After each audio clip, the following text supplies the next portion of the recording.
Bienvenue dans cette émission intitulée Explique-nous, une émission conçue pour vous permettre de savoir un peu plus sur la parole de Dieu. Aujourd'hui, nous allons parler d'un sujet très pertinent qui est l'évangélisation, et comment nous devons évangéliser et quelles sont les personnes qualifiées à évangéliser.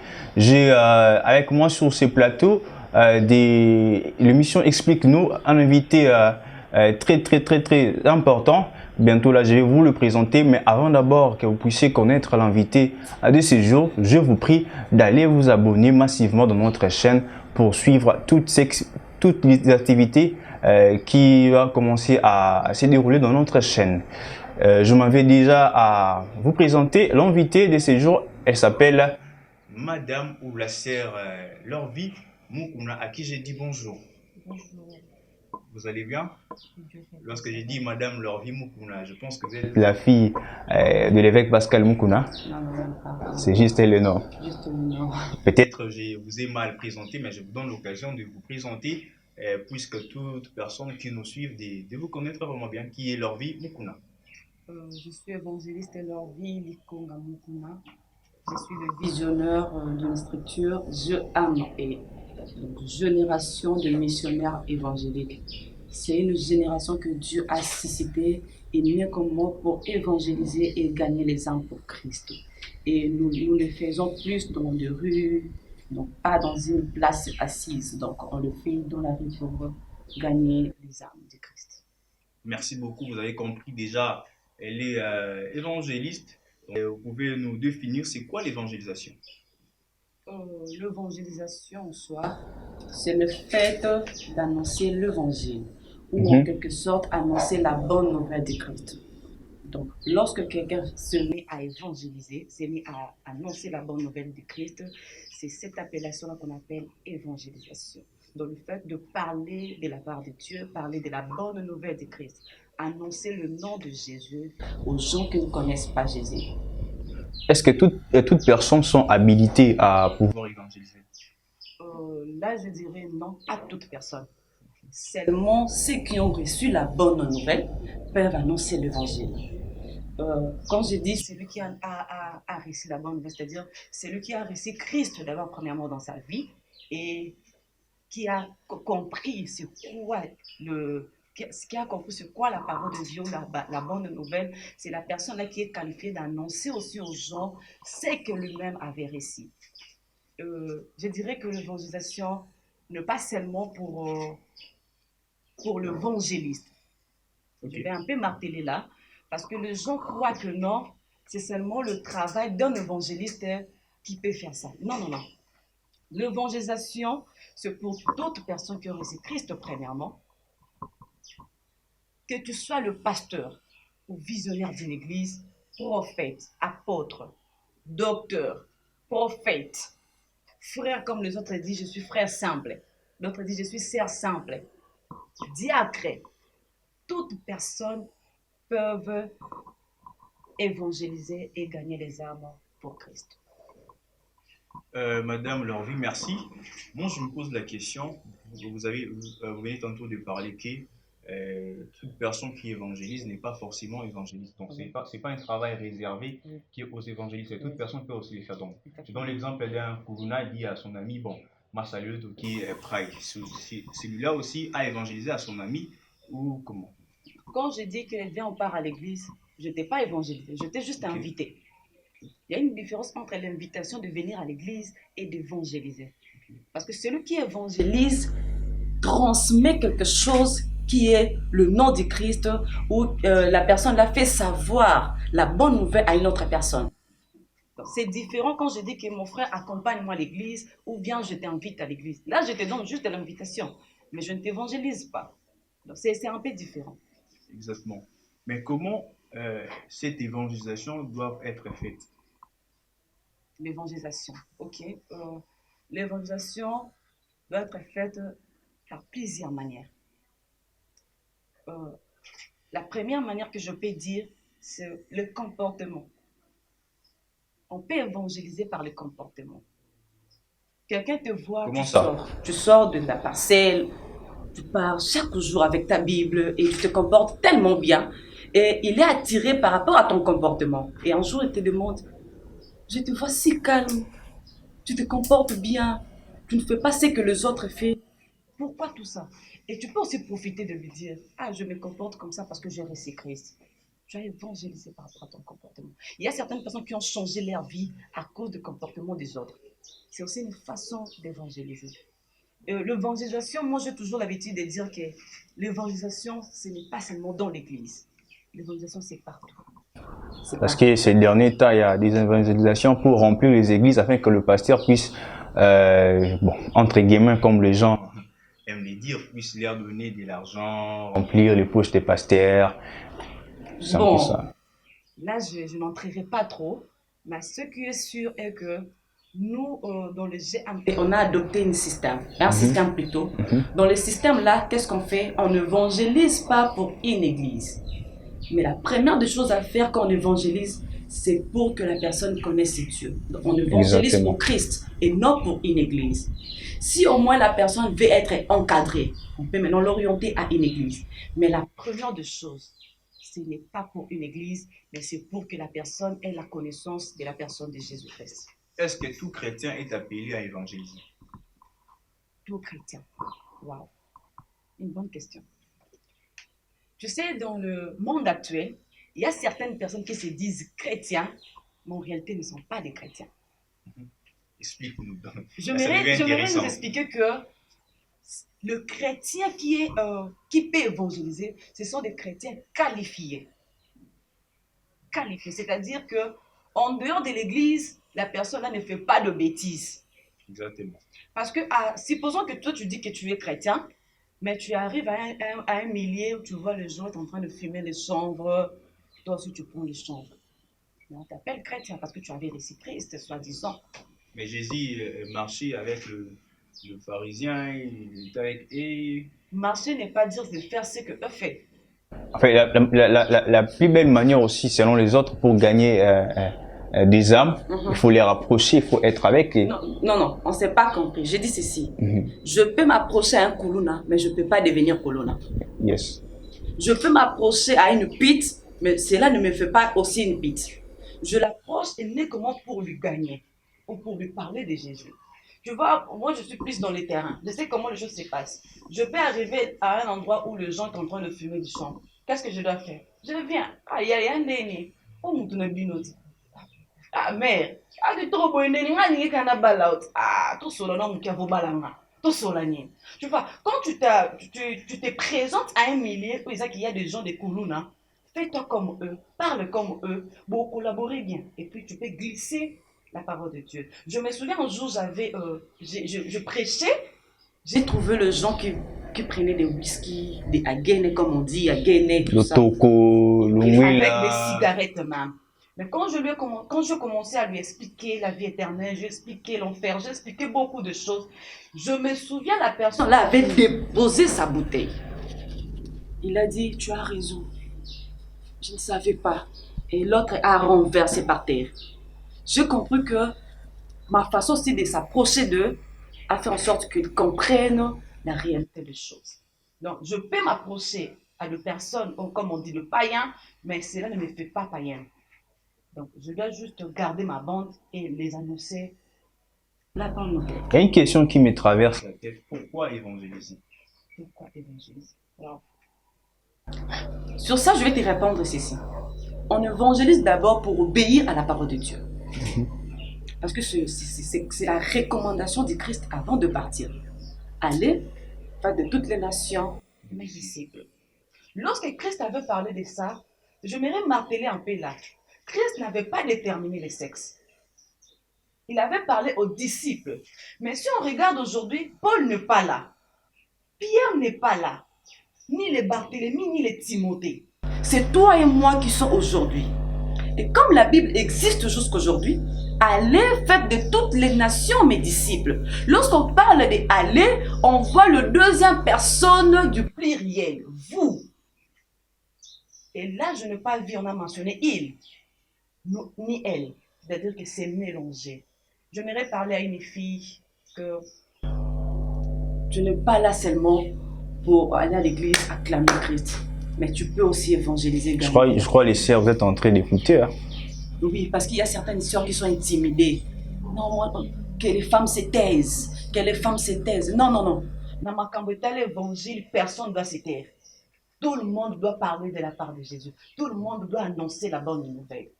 Et la bonne nouvelle, la première des choses, je disais que allez, fait de toutes les nations mes disciples. Et la deuxième chose, je dirais que c'est pour de peupler l'enfer et peupler le royaume des cieux.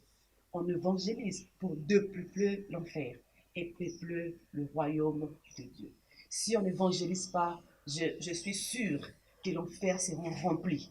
Mais si au moins toi et moi, on s'est mis à évangéliser, l'enfer sera dépeuplé et le royaume de Dieu sera vraiment peuplé. Merci la sœur Lorvé, je crois. Vous avez bien écouté comment est-ce que la sœur a répondu à cette question. Pourquoi évangéliser? Nous devons d'abord, parce que premièrement, c'est une recommandation de la part de la parole de Dieu, et puis deuxièmement, parce que pour peupler l'enfer et puis peupler le royaume de Dieu. Donc, nous sommes tous appelés à aller au ciel. L'enfer existe, bel et bien. Il faut le fuir. Donc, la plus belle manière de fuir l'enfer, c'est d'abord de croire à la parole de Dieu. Et il faut aussi évangéliser parce que les autres là ne sont pas nés pour aller en enfer. Une autre question, Madame Lorvie. Vous avez parlé de l'évangéliser, comment, pourquoi, vous avez défini l'évangélisation. Pour les gens qui se donnent à l'évangélisation, quels sont les bienfaits? Les bienfaits de l'évangélisation. Les gains, les récompenses. Ok.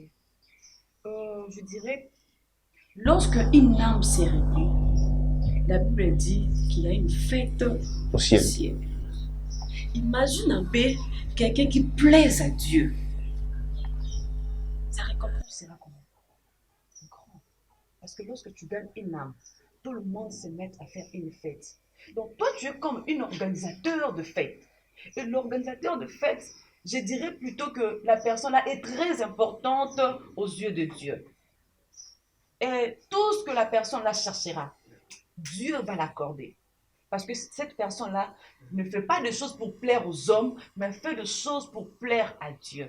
Donc, il y a une grande récompense pour ceux qui font ça. Et j'encourage les gens qui font ça de continuer, parce que j'ai l'habitude de dire qu'on ne mourra pas pauvre. Les gens qui gagnent les âmes ne mourront jamais pauvres. Les gens qui gagnent les âmes seront toujours, comment on dit, le préféré des dieux. Dieu va toujours le préférer. Tu sais, il y a des gens qui sont le préféré des dieux et juste des enfants de Dieu. Et moi, je dirais que... Ce n'est pas une discrimination. Non, même pas. Même pas. Tu es en train de... Dieu aime les autres, puis les autres, Dieu ne les aime pas. Non, Dieu aime tout le monde. Okay. Mais il peut aussi faire d'autres personnes le préférer. Comme l'a dit à David, l'homme selon mon cœur. Mais cela ne veut pas dire que, comme David est l'homme selon le cœur de Dieu, moi, je ne suis pas aimé de Dieu. Je suis aimé de Dieu. C'est-à-dire que Dieu aussi peut faire d'autres personnes de préférer, et parce qu'ils sont en train de plaire son cœur. Toute personne qui plaise à Dieu, j'insiste, Dieu ne laisse jamais tomber. Ça vous coûte quoi? Je parle là en termes sur le plan pécuniaire, bon, sur le plan de l'argent. Est-ce l'évangélisation peut être faite sans l'argent? Je dirais oui, tout comme non. Pourquoi? L'évangélisation, je dirais plus, l'évangile c'est gratuit, mais l'évangélisation n'est pas gratuite. Okay. Je disais que je suis plus dans le terrain. Je sais des choses qui se passent dans le terrain. Un jour, j'évangélisais.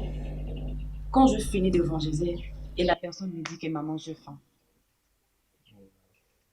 J'ai faim. J'étais obligée de prendre l'argent et de remettre à la personne pour qu'elle cherche quelque chose à manger. C'est-à-dire que je lui ai donné l'évangile gratuitement, mais pour convaincre son cœur, il fallait aussi faire sortir quelque chose. Deuxième exemple, toujours sur le terrain un jour, on s'est croisé avec une maman qui plairait déjà son fils. Son fils était mourant. Pourquoi son fils était mourant? Parce que son fils n'avait plus de sang. Et je lui ai demandé, la maman me disait, maman, viens prier pour l'enfant. Quand j'ai touché l'enfant, je vis que cet enfant va mourir. Même dans 5 minutes, l'enfant va mourir.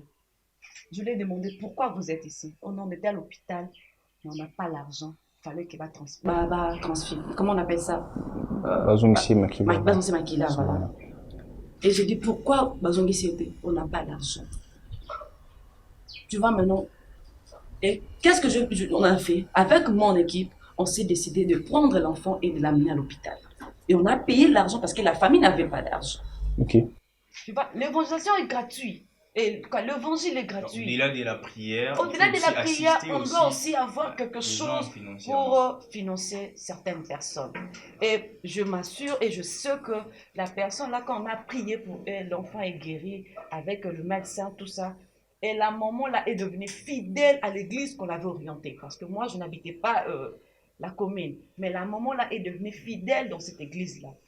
Ou à Dieu. Elle est devenue fidèle à Dieu parce que c'était les servants de Dieu qui ont aidé leurs enfants. Donc, si je comprends bien, dans votre équipe, lorsque vous évangélisez une personne, vous ne l'amenez pas nécessairement dans l'église pour vous prier. Non, non, non. C'est pas ça. Nous, on n'évangélise pas pour l'église. On évangélise pour Dieu. On gagne les âmes pour Dieu. Pour Dieu seul. Mais si pour la formation de la personne, un bon encadrement, on peut l'orienter à une église tout près d'elle pour que, comme on dit, à cola.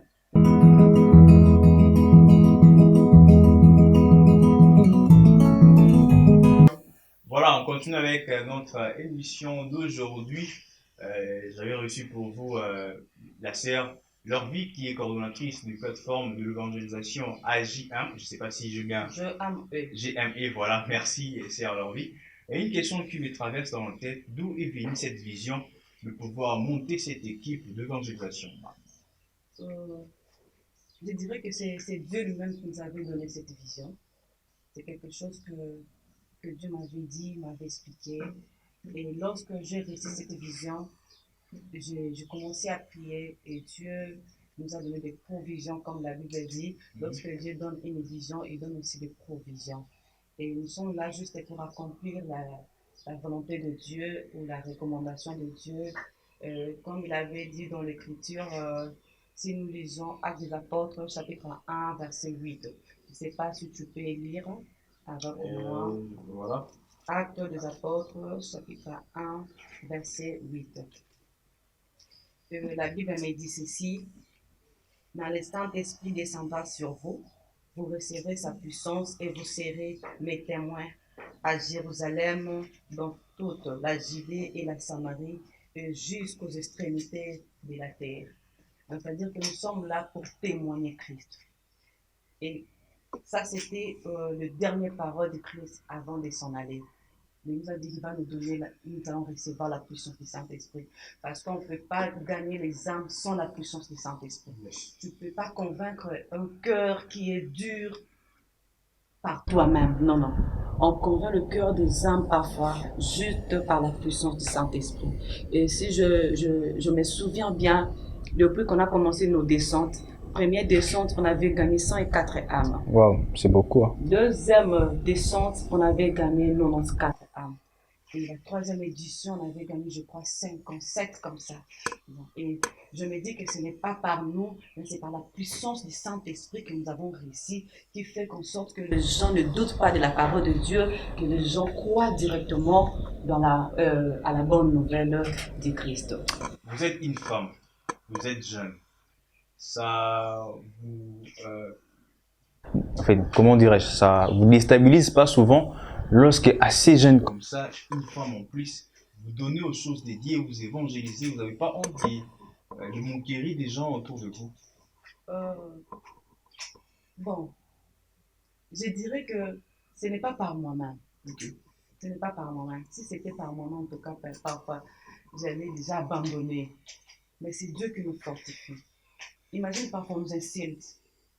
Je me souviens à la commune de Makala, lorsqu'on était allé prêcher, un jeune avec de l'ordre et tout, est venu me dire, oh, yo, moi, c'est plutôt comme au bal, là, on t'a côté, je l'ai regardé dans ce qui donc, on a reçu des insultes, des choses médisantes et tout. Mais avec Dieu, on tient toujours debout. on avance. Tu sais, si tu veux évangéliser, la beauté, c'est un atout pour l'évangile. Ah bon? Oui. Bon, d'ailleurs, je crois que la beauté constitue une barrière. Non. Je te dis, bon, non, qui te reconnaît, oui. Parce qu'il y a certaines personnes, certaines filles n'arrivent pas à marcher. Pourtant, la beauté, moi, je t'ai dit, je suis dans la rue. Je sais comment la beauté nous donne l'avantage de gagner certaines personnes. Ma sœur, vous avez une beauté, tu peux même l'utiliser pour gagner des hommes. La beauté attire. Tu sais, quand je m'approche à un garçon, peu importe. Donc, vous êtes consciente que oui. Je m'approche vers un garçon. Tu sais une chose, tu ne peux pas te dire que non, je suis belle. Mais le fait que les gens te le disent à tout moment, ça va rester dans ta tête. Tu vas dire que non, les gens me disent que je suis belle, je suis belle. Tu vois? Donc, quand je m'approche à un garçon, je te dis, donc tu vas bien. Parce que les gens sont comme ça. Ah, merci beaucoup. Maintenant, la personne qui a tout seul, tu sais, avec la façon la personne est liée, attendez, on a aspect, on a dit bon, on a écouté un bon côté, on a écouté un il a pas la tête, on a écouté un comme tu n'es pas pâté, on a écouté un cabeloté, mais aïe, avant il cambo solo nanga sûrement, je dois l'écouter. Et la personne attire l'attention et je lui parle de Jésus.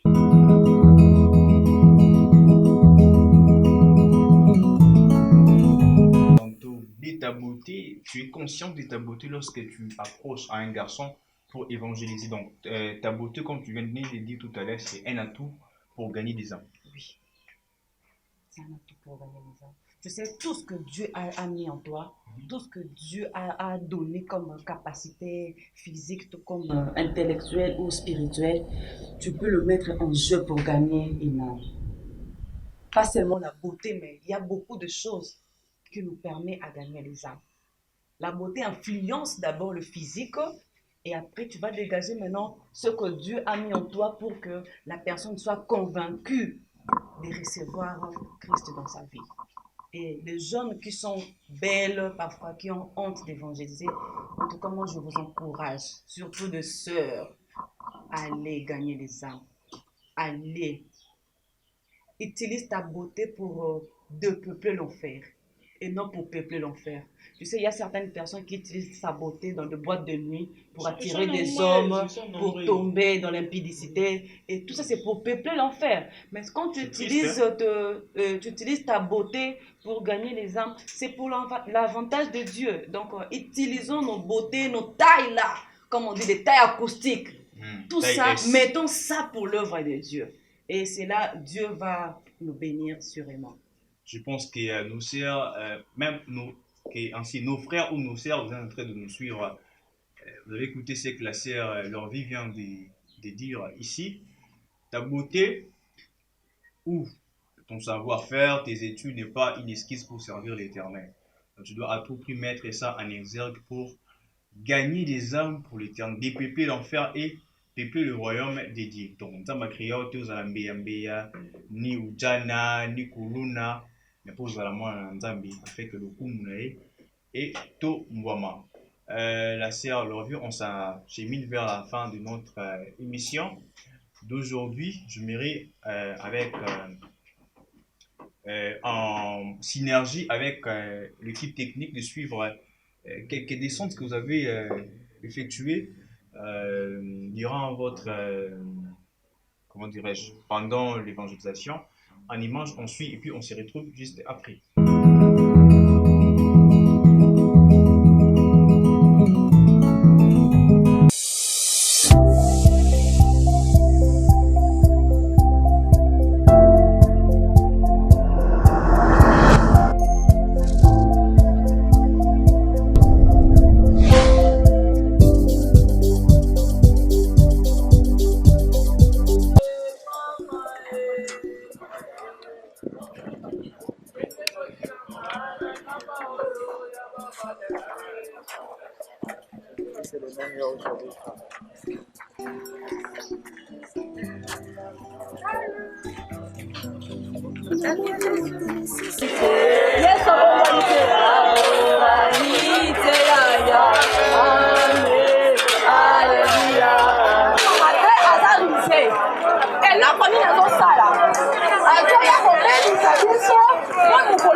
Nous avons besoin de vous.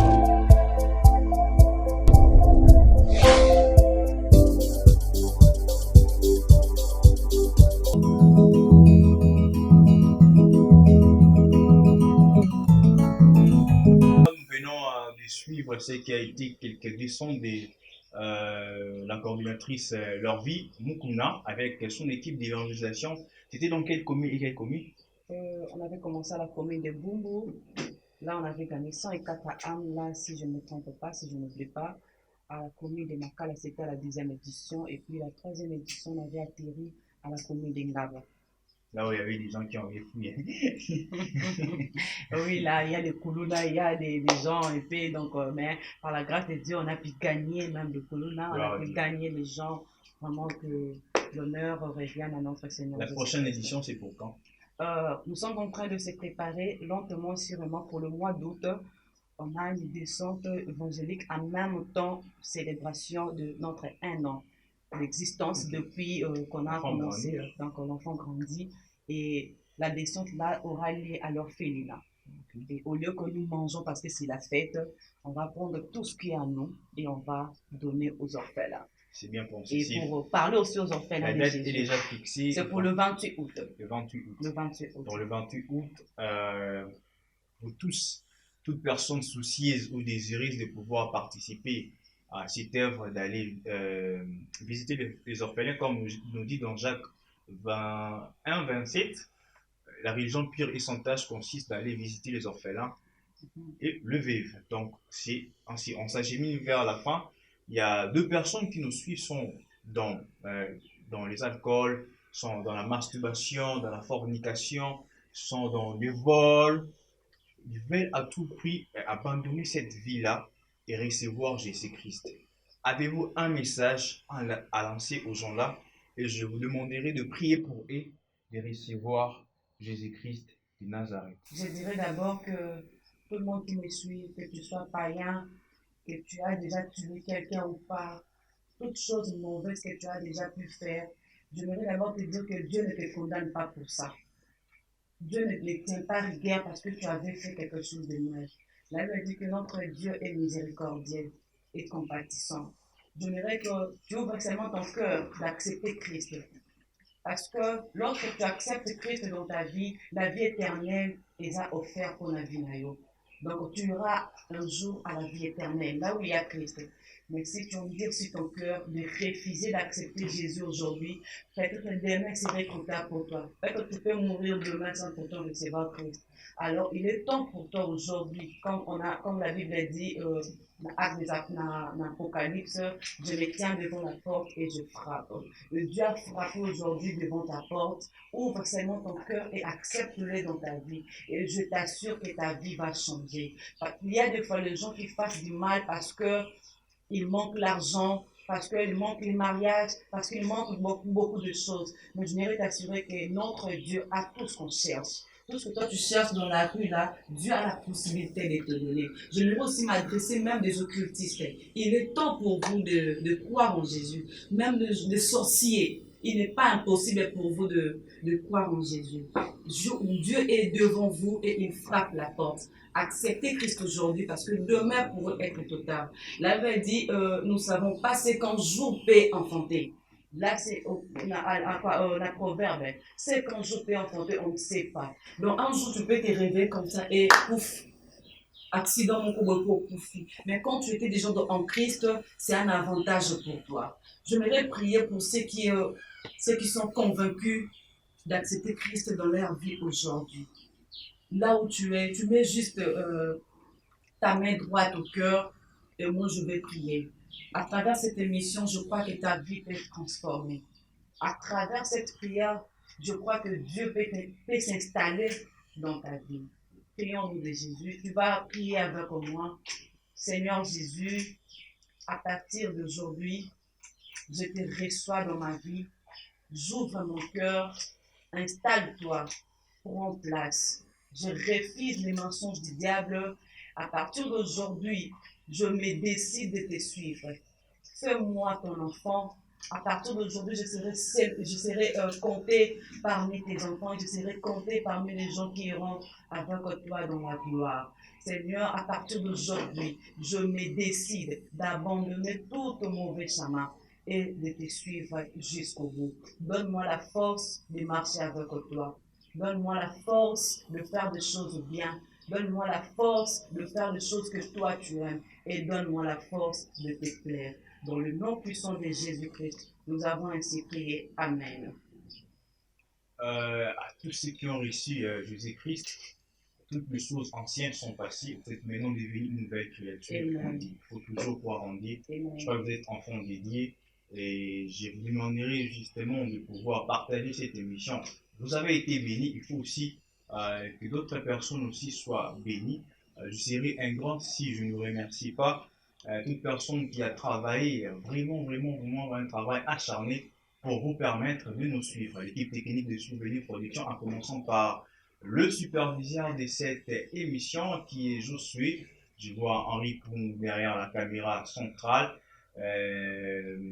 Roldi, voilà, il y a la personne qui nous a aidé avec la lumière Vodi aussi. Andrea était aussi là, ainsi que Bomis Diavanga. Et Madame Larvi, merci d'être passée. Et sans oublier une personne qui nous a assisté. C'est vraiment une personne importante pour moi, une amie, une sœur, Merveille Longoli, qui était là du début jusqu'à la fin. Je te dis vraiment merci, que Dieu puisse te bénir. On est à la fin de l'émission. Un mot pour cette émission. Je bénis cette émission parce que là où Dieu trouve son intérêt, en tout cas, Dieu ne résiste pas à faire du bien.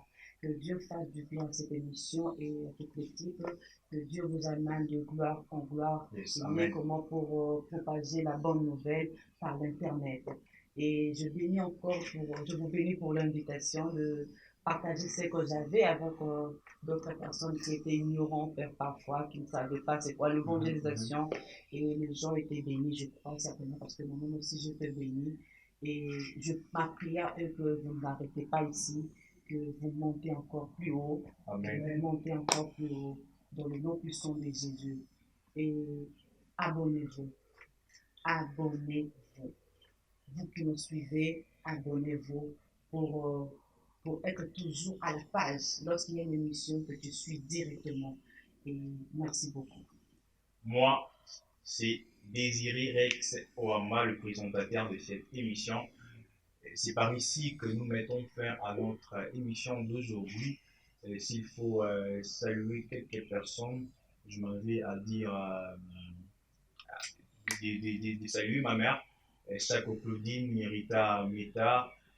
Vous êtes vraiment nombreux. Donc, on se retrouve avec vous prochainement pour un nouveau numéro avec une nouvelle personne.